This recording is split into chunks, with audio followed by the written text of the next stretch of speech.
All right, now we are here with this little drone, and the drone is found under the assets folder, simple drone, the prefab, and here it is. Okay, so you can see now in the inspector, when you select the drone, you can actually see it as in here. And now I want to make sure that maybe I am doing a good job. So I'm going to go to the game and then play. Let's see what happens.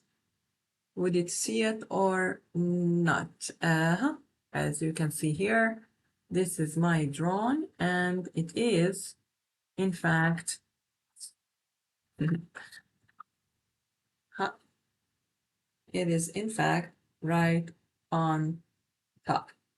Okay, very good. And now that's it.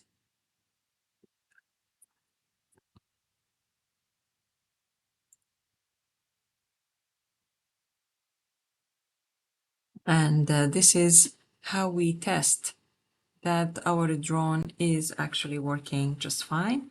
And in the next video, so you go to select, go to the game, and you hit play, and you should be fine. All right, just need the printed target.